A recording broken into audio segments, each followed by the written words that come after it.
Hello all, welcome to my another mini blog. রথের সকালটা শুরু হয়েছিল মায়ের বকুনি খেয়ে।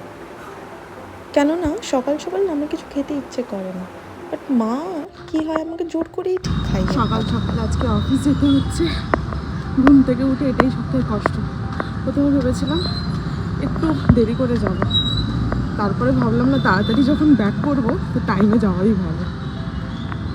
এখন বাস স্ট্যান্ডে যাচ্ছি, টাইমেই পৌঁছে গেছি অলমোস্ট। তাও এই সিঁড়ি ধরে ডেলি 4 তলার সিঁড়ি ধরে উঠতে অনেক কষ্ট। কত সুন্দর ওয়েদার, ঝিরঝির করে বৃষ্টি হচ্ছে, পুরো গ্রিনারিজ। এই জন্য আমার এই হলদিয়া শহরটাকে এত ভালো লাগে। বাসটা ছিল পুরোই ফাঁকা, কেননা সেদিন তো সরকারি ছুটি ছিল।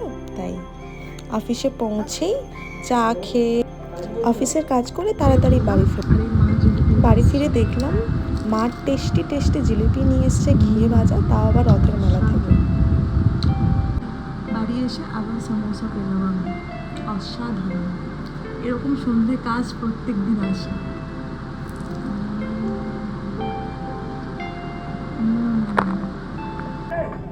খেতে খেতে হঠাৎ দেখি খুব আওয়াজ হচ্ছে। বাইরে গিয়ে দেখি ও মা রথে যাচ্ছে। দেন একটু পা হাত ধুয়ে এসে রথের সামনে গিয়ে রথের দড়িটা ছোলাম, একটু প্রণাম করলাম।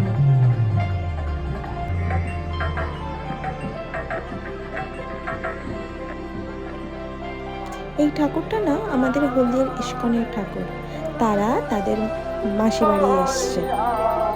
দেন আমি আর মা একটু রথের মেলাটা ঘুরে দেখলাম।